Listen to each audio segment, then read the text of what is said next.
What's up, everybody? This is JV from JBM Sports Media. We're going to be doing a little debriefing on the AL wildcard series between the Yankees and the Red Sox. The Yankees obviously winning in 3 games. This was all played in the Bronx. Let's break this down. So the pitching in Game 1, which was a game I was in attendance for, it was actually pretty good. And it was actually almost a make or break for the entire series for the Yankees. Obviously, Max Fried was stellar. 6 1/3, no runs, 6 strikeouts, 3 walks. He gets pulled in the 7th after 6 1/3. He probably could have finished that inning, and it almost cost him the series. I won't lie. Garrett Crochet, his first ever playoff start, was absolutely phenomenal. He went 7 2/3. He proved he's a workhorse. 117 pitches. That's impressive in any start, especially his first one. And Chapman, who ran into some trouble in the bottom of the 9th, bases loaded, was able to get out of it with no out. First ever team to ever do that in a playoff series, have the bases loaded with no out and not score a run. Aaron Boone went to Luke Weaver after taking out Fried, and this was a big thing. The reason why is Fried gets the first out, he gets the lefty out, which was Duran, and then he decides to go to Weaver because he wanted to face the righties, which I understand 100%, but that wasn't the time. Fried definitely was able to finish that inning in my eyes, and I think a lot of people would agree with me. Even at 102 pitches, he could have threw 20 more. That's just how I feel. Luke Weaver did have a clean inning. I'm going to put the blame on Weaver for this. He had a clean inning, and he only needed 2 outs. He wasn't able to do that. Fernando Cruz came in, was able to clean up some of the mess. Devin Williams looked pretty good, and Bednar gave up a run in 2/3 of an inning. Tim Hill only pitched a third of an inning and was really good. To me, he should have pitched Game 3, but we're going to get into that at the end. Red Sox taking this game 3-1. Some of the key things here was lack of hitting with runners in scoring position for the Yankees. It seems to be a problem when they lose. They usually have guys on base. They can't knock those guys in. Bellinger had a hit. Judge and Goldschmidt were pretty good. They both went 2 for 4. And usually when those guys have multiple hit games, the Yankees win and they score some runs. Unfortunately, that wasn't the case. The only run being an Anthony Volpe solo shot off of Crochet, which was pretty unexpected in the bottom of the 2nd there. But that accounted for all the Yankee runs. And the Red Sox bullpen was very good. Chapman was very good in this game, and they didn't need to go to the bullpen. They were able to bypass that. Crochet's a dog, proved it 100%. And before the game, he actually told Cora, "You're not going to need to go to the bullpen tonight. You'll just need to go to Chapman. That's it." So that's awesome that he was able to do that. Moving on to Game 2, which was a nail biter. The Yankees picked this win up 4-3. Devin Williams got the win. Listen, Carlos Rodon, he did his job, right? 6 innings. He did go 3 runs, I believe. Was it 3 earned? Yes, it was 3 earned. 6 Ks, and he did give up a home run to Story. Listen, if you go 6 innings, 3 runs, that's a quality start nowadays, right? Obviously, you want to see the walks. It was 3 walks. You want to see that cleaned up a little bit. Fernando Cruz was excellent. Devin Williams was really good, and Bednar was really good. When you have those 3 guys giving you scoreless innings out of the pen, the Yankees are going to do really well. I can't get mad at Carlos Rodon's start. This was a fairly good start. And obviously for the Red Sox, on the Red Sox side of this, Brian Bello got pulled after 2 1/3. He did not have it. He wasn't sharp. And it was a good call by Cora, to be honest, to go to the bullpen. And they had some good outings. Wilson gave them a scoreless outing. Matz gave them a scoreless outing. And Zach Kelly as well gave them a scoreless outing. I know it was only a third of an inning, but every out counts. When you come out of the pen and you're used in certain situations, you have to come through in those situations. This isn't the regular season anymore. There is no margin for bad luck and mistakes. You're going to have to lock down and really get some outs. Whitlock was very good. I know he gave up a run, but he was able to weather the storm. So that pen was actually not horrible in this series, as much as everybody thought it would be. It was pretty good. Their starting pitching in Game 2 failed them. But like I said, Rodon was good enough, was able to get the win. Cruz, Williams, and Bednar did their jobs, and that's literally how they got the win. Winning 4-3. Again, Judge with 2 hits, and I know that's been the big talk. He hasn't had his power come through, but the fact that he was hitting 364 and for the entire series is something that's big to me. It's usually not something we're used to seeing. I know it's only 3 games, but if he wasn't hitting 364, let's say he was hitting 189, he'd be getting ripped right now, and I think everybody could agree with me. So Aaron Judge hitting 364 is key. It means he's getting on base. He's giving guys opportunities to knock runs in, and somebody else could be the hero. But as long as he's getting on base, I'm fine with that. And he did have an RBI in the 3 games as well. Moving on to game 3, which was pretty interesting, right? We saw some history. Cam Schlittler was phenomenal. That may be not a strong enough word. I'm not too sure, but he went 8 innings, 5 hits, 12 strikeouts, which is a record for a rookie in a playoff debut. This was maybe the second best start by a Yankee pitcher in postseason history, next to Don Lawson's perfect game. I really don't know if he could be in the top 10. I think he's in the top 2, literally. That's how impressive of a start it was. He was gassing people at 100 miles an hour with his fastball, 98 with the cutter, mixing it in with the curveball at 85. He was literally unhittable. To me, that he gave up 5 hits, it seemed like I didn't witness those 5 hits. It didn't seem like he gave up 5 hits. He was that dominant.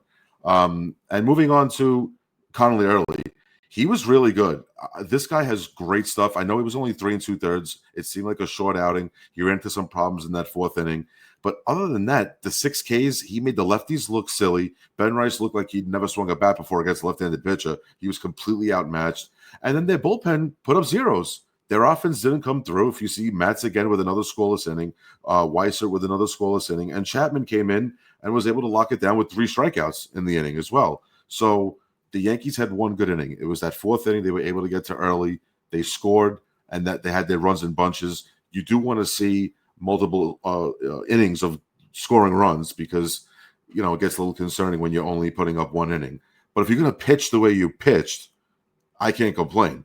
So look at the box score here. Goldschmidt is sitting 600 and didn't play, and the Yankees were still able to put up 4 runs. That's a good sign because Goldschmidt mashes lefties, and he wasn't in until the later innings of the game. Ben Rice, we're going to have to clean that up. You can't not look like that against left-handed pitching because you are a staple in this lineup, and you have power. You hit the ball hard. That has to change. Stanton's been struggling, but if you want to go back, look at Ben Rice, 286 in the postseason. Do I need to say more? He's an integral part of this lineup. We're going to need Stanton to step it up. We're going to need Rosario when he comes in against lefties. He was actually the one that got the first RBI of this 4th inning. So that was huge. Bellinger is going to be Bellinger. We just need him to get on base, which he seems to always be on base. Austin Wells, too. He had a pretty decent series, and Anthony Volpe hit 364. Did anybody here watching this think Anthony Volpe was going to hit 364 through a 3-game set? I don't care if it was a 3-game set and there was a small sample size. He had a face Crochet, Brian Bello, and then he had a face Early. These guys were not slouches. Early has looked very good in his only 3 starts in the majors. And he, 11 strikeouts against the A's. I know it's the A's. They're not a playoff team, but you're a rookie, and you were able to put up numbers like that. I'm not going to hate on a guy that does that. But Anthony Volpe played very well defensively in this series in all 3 games, and he wasn't a slouch at the plate. So I'm very happy with that. Now, if you want to go back to what Cam Schlittler did, it's historic. I don't think we're ever going to see anything like that again. It was literally something that I didn't expect. I'm going to be honest with you. I was expecting him to hopefully get through 5, and if he got through 6, it would have been a blessing in disguise. But the fact that he went through 8 and that Boone trusted him, Boone could even let him go the 9th. He only had 102 pitches in this game, or 107, actually, I believe.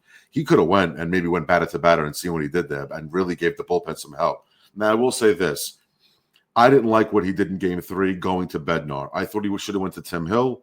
I thought he could have went to Luke Weaver. Yes, those guys get an extra day's rest now. I totally get that going into the Blue Jay series. But he could have went Hill. I didn't like Bednar pitching 3 days in a row like that, especially that he gave up a run in the first game, and it seemed like Boston, maybe was getting to him. Listen, he got out of the inning with no problems. I just didn't like the 3-day in a row use. That, to me, bothered me a little bit.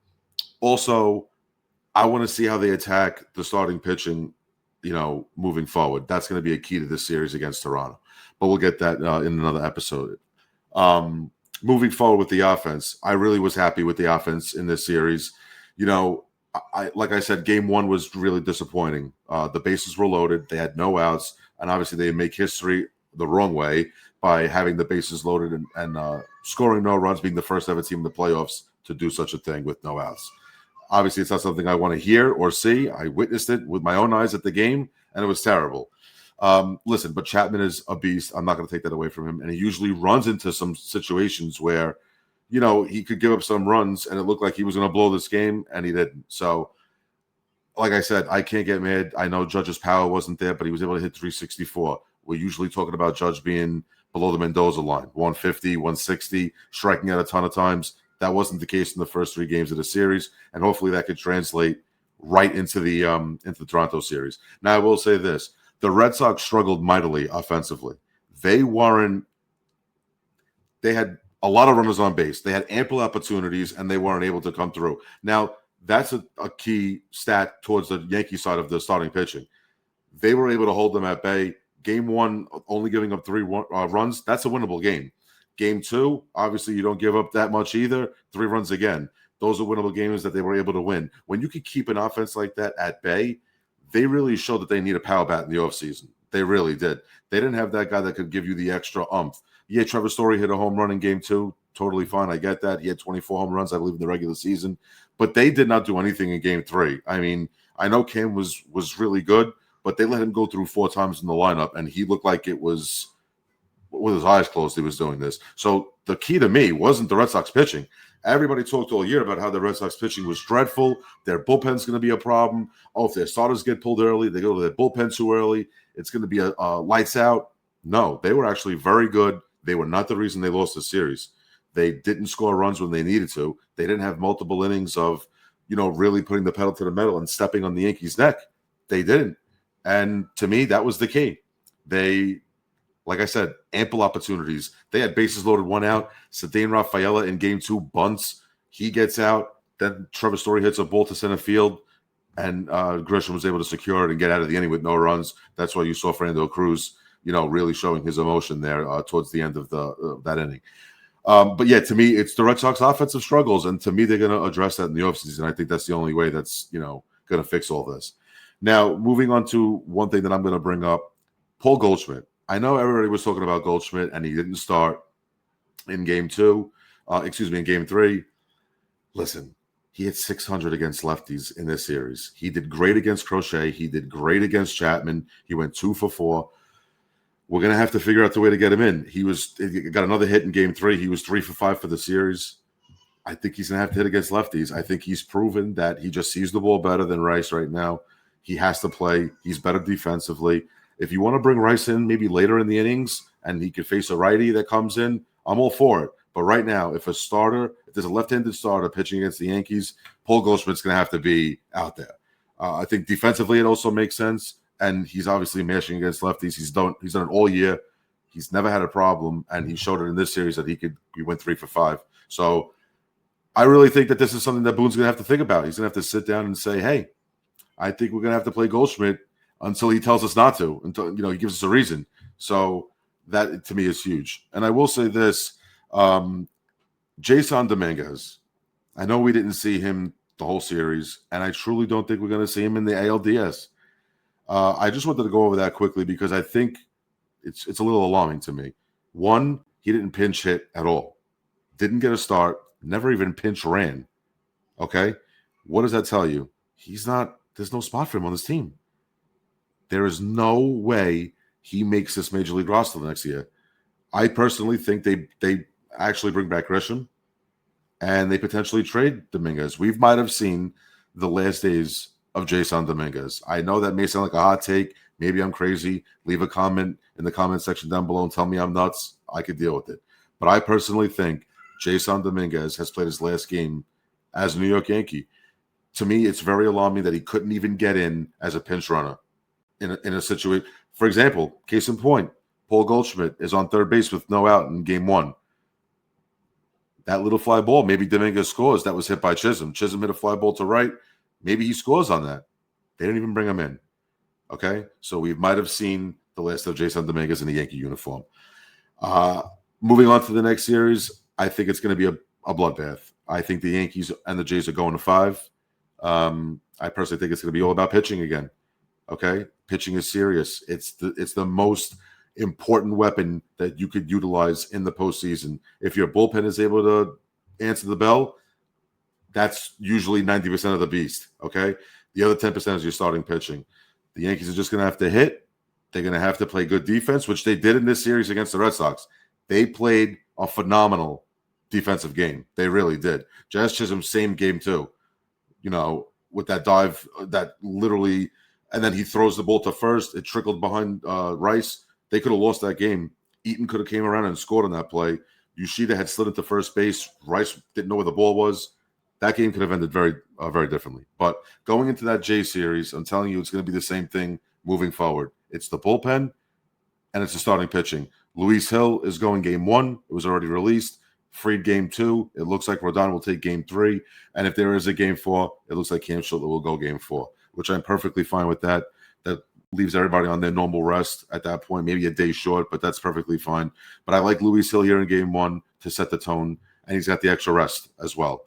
But going back to this Red Sox series, like I said, I'm very surprised that the Yankees pitched this well out of the bullpen. You know, obviously the little letdown by Luke Weaver in game 1.